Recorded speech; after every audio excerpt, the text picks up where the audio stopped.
सोनम अभी जिंदा है। राजा और सोनम की स्कूटी मिल गई, सोनम की जैकेट मिल गई, राजा के मोबाइल के टूटे हुए हिस्से मिल गए, राजा की डेड बॉडी मिल गई। जिस हथियार से राजा कथित तौर पर मारा गया वो हथियार मिल गया। बस नहीं मिली तो सोनम रघुवंशी। सोनम इस वक्त कहाँ है, जिंदा है भी या नहीं, ये किसी को नहीं पता। क्या उसकी भी उसके पति राजा की तरह ही हत्या कर दी गई, या फिर उसे किडनैप कर बांग्लादेश ले जाया गया, या वो रास्ता भटक गई और इस समय खासी हिल्स के घने जंगलों में कहीं फंसी है। ये वो तमाम सवाल हैं जिनके जवाब कोई नहीं जानता। कहते हैं कि जैसे जैसे समय का पहिया घूमता है वैसे वैसे सब कुछ बदलता जाता है। समय के साथ सच की परतें खुलती जाती हैं, अनसुलझे राज की गुत्थी सुलझती जाती है। लेकिन इंदौर के राजा रघुवंशी और सोनम रघुवंशी के मामले में ऐसा होता नजर नहीं आ रहा है। शादी के बाद हनीमून मनाने मेघालय गए इस कपल में से एक अब इस दुनिया में नहीं है और दूसरे की खोज खबर सामने नहीं आ रही। राजा गुहार है कि राजा को जल्द से जल्द इंसाफ मिले, लेकिन सोनम के परिवार के मन में इस वक्त सिर्फ और सिर्फ एक ही सवाल है, जिनके जवाब ना पुलिस दे पा रही है, ना एनडीआरएफ दे पा रही है और ना ही मेघालय की सरकार दे पा रही है। मेन चीज एक्टिवा के अंदर ही सब चीज प्रूफ था, पूरा का पूरा।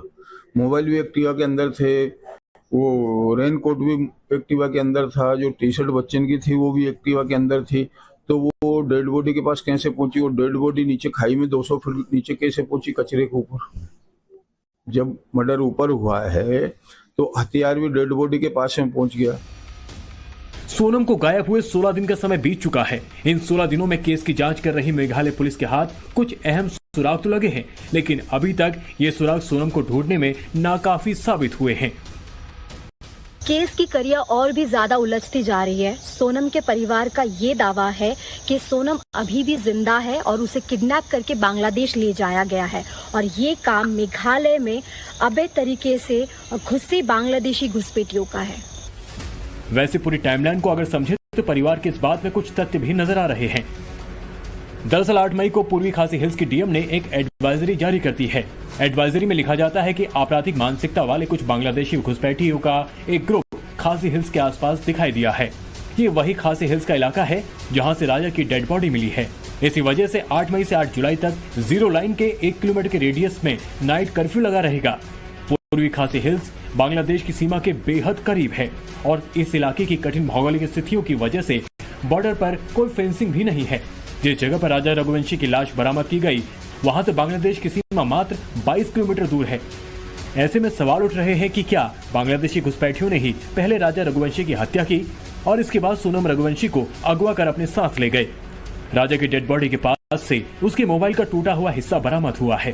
साथ ही पास ही एक धारदार हथियार जिसे दाव कहा जाता है वो भी लाश के पास ही मिला है। पुलिस का मानना है कि राजा की हत्या इसी हथियार से की गई है, लेकिन जिस हथियार को मर्डर वेपन माना जा रहा है वो बिल्कुल नया है। ऐसा लग रहा है कि उसे हत्या से ठीक पहले खरीदा गया था और फिर इससे राजा की हत्या की गई थी। तो क्या ये काम सचमुच बांग्लादेशी घुसपैठियों का ही है जो पहले अवैध तरह से मेघालय में घुसे, फिर हत्या में इस्तेमाल हुआ हथियार दाव खरीदा, स्कूटी से इलाके में घूम रहे रघुवंशी कपल पर घात लगाकर हमला किया, राजा की हत्या करके उसकी बॉडी को रियाट आरलियांग झरने के पास फेंका और सोनम को अगवा करके अपने साथ ले गए। राजा की हत्या के बाद उसकी बॉडी का पोस्टमार्टम किया गया था। अभी तक उसकी डिटेल्स रिपोर्ट नहीं आई है, पर शुरुआती जांच में पुलिस ने पाया कि राजा की हड्डियां टूटी हुई थी। हालांकि ऊंची पहाड़ी से गिरने के बाद ही हो सकता है, लेकिन बॉडी के पास से हथियार का मिलना, मोबाइल के टूटे हिस्से मिलना, स्कूटी का अनजान लोकेशन पर पाया जाना सीधे सीधे किसी बड़ी साजिश की ओर इशारा करता है। लेकिन 16 दिन बीत जाने के बाद भी मेघालय पुलिस अभी तक सोनम को ढूंढ नहीं पाई है। इससे परिवार बेहद नाराज है और लगातार सीबीआई इंक्वायरी की मांग कर रहा है। परिवार की बात सुनकर अब मध्य प्रदेश के मुख्यमंत्री मोहन यादव ने भी गृह मंत्री अमित शाह से सीबीआई से जांच करवाने की अपील की है। हम लोग ये नहीं कर रहे तो मेघालय पुलिस कोई काम नहीं कर रही है। मेघालय पुलिस काम कर रही है, सहयोग पूरा दे रही है, मेघालय सरकार भी सहयोग दे रही है। बस सोहरा पुलिस स्टेशन जो है वो ज़्यादा एक्टिव नहीं है इस काम में, हम लोगों को ऐसा लग रहा है, क्योंकि वहाँ पे जो सोहरा पुलिस स्टेशन जो है उनके हिसाब से जो काम होना चाहिए फुर्ती में वो काम नहीं हो पा रहा वहाँ पे। चीज़ तो है इसमें मुख्यमंत्री जी ने जो ट्वीट किया है उसके बाद हमको इसमें उम्मीद है और जल्दी हमको जो है सीबीआई जांच में बैठेगी। हालांकि मेघालय में local police, SOT, NDRF, SDRF सब मिलकर लगातार सोनम को खोजने की कोशिश कर रहे हैं। इलाके की कठिन परिस्थितियों के कारण ये काम और ज्यादा मुश्किल साबित हो रहा है। लगातार हो रही बारिश से सर्च ऑपरेशन में बाधा आ रही है। वहीं दुर्गम घाटी में सर्च के लिए चलाए जा रहे ड्रोन भी खराब मौसम के कारण काम नहीं कर रहे।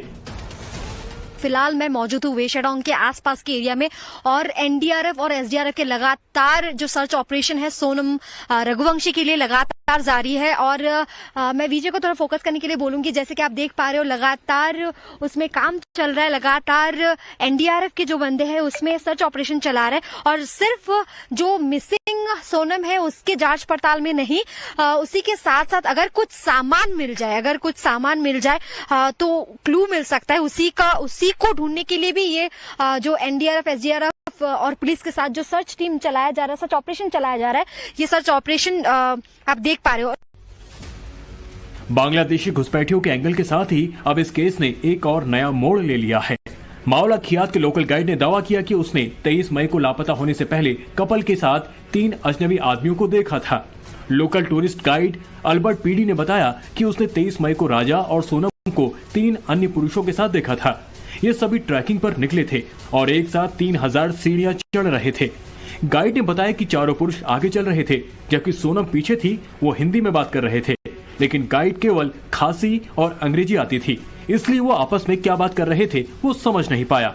गाइड ने यह भी बताया कि उसने एक दिन पहले यानी 22 मई को कपल को नॉर्गेट ट्रैक के लिए अपनी गाइड सर्विस ऑफर की थी, जिसे उन्होंने यह कहकर ठुकरा दिया कि वो पहले से ही किसी दूसरे गाइड के साथ बुकिंग कर चुके हैं। बाद में पता चला कि उन्होंने भाववंसाई नाम के दूसरे गाइड को हायर किया था और शिपारा होमस्टे में रात गुजारी थी। लेकिन 23 मई की सुबह जब वे वापस चढ़ाई कर रहे थे तब उनके साथ कोई गाइड नहीं था। इन सारी जानकारियों ने इस केस को और ज्यादा पेचीदा बना दिया है। हर दिन नई नई और अलग अलग जानकारी आ रही है, बस नहीं आ रही तो सोनम की कोई खबर। यही वजह है कि परिवार चाहता है कि पूरे केस को सीबीआई हैंडल करे। अपन पाकिस्तान से लड़ सकते हैं अपने बच्चे के लिए, जिसमें तो ये बच्ची भारत में ही है, भारत में ही किडनैप हुई है, भारत में मेरा दमाद मारा गया। कोई गलत काम करने तो गए थे नहीं।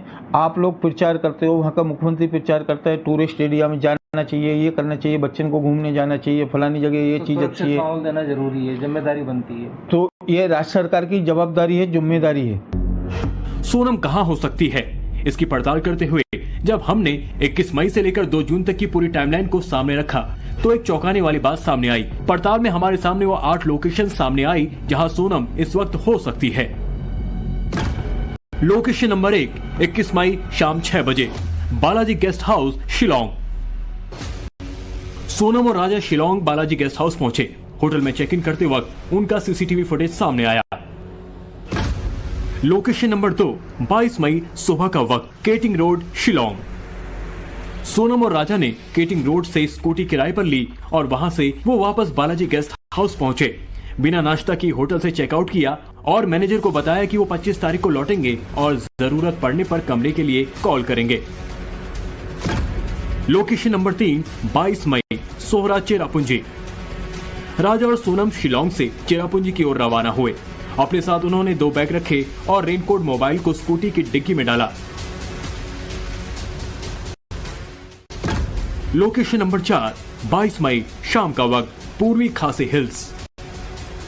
दोनों पूर्वी खासी हिल्स के एक गांव में पहुंचे जहां उन्होंने पर्यटकों के लिए बनी स्थायी पार्किंग में स्कूटी को पार्क किया और स्थानीय गाइड के साथ नुंग्रियाड गांव के शिपारा होमस्टे तक गए। लोकेशन नंबर 5, 23 मई सुबह का वक्त, पूर्वी खासी हिल्स। सोनम और राजा ने होमस्टे से चेकआउट किया और बिना गाइड के मालवा खियात गांव लौट आए। गांव छोड़ने के बाद उनका कोई पता नहीं चल पाया। गाइड ने पुलिस को बताया कि वो वापस उनके साथ नहीं लौटे और दंपति ने कहा कि वो खुद मैनेज कर लेंगे। लोकेशन नंबर 6, 24 मई, सोहरारिम गांव, पूर्वी खासी हिल्स। गांव के मुखिया ने पुलिस को सूचना दी कि गांव में एक स्कूटी लावारिस हालत में मिली है। लोकेशन नंबर 7, 25 मई, सोहरा, मेघालय। ई चालक के रिकॉर्ड के माध्यम से स्कूटी मालिक का पता लगाया गया।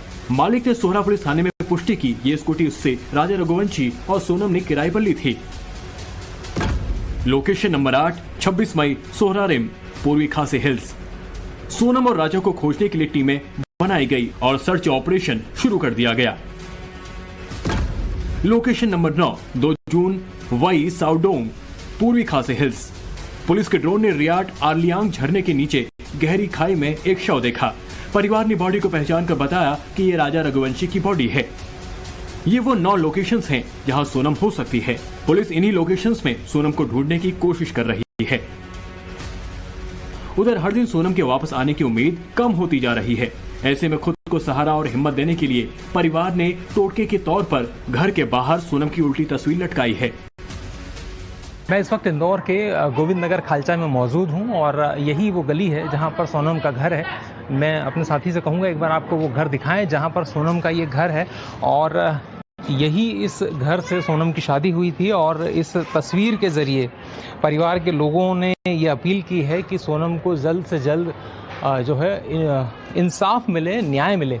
इस पर जो लिखा गया है वो भी आपको पढ़ के बता देता हूँ। लिखा है, केंद्र सरकार और राज्य सरकार से राजा आत्मा करे पुकार, मैं मरा नहीं मुझे मारा गया है, सीबीआई से कराई जाए जांच कि सोनम हमें सुरक्षित मिले। तो सीबीआई जांच की मांग जो है परिवार कर रहा है।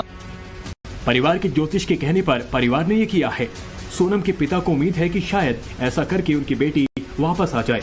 पिता ने यह भी बताया कि परिवार के ज्योतिष ने कहा था कि 11 मई को शादी के बाद 5 जून तक बच्चों को घर से बाहर कहीं नहीं जाने दें, लेकिन फिर भी वो दोनों मेघालय घूमने चले गए।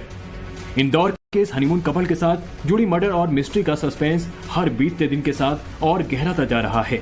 हर नई जानकारी के साथ इस केस में ट्विस्ट आ रहे हैं।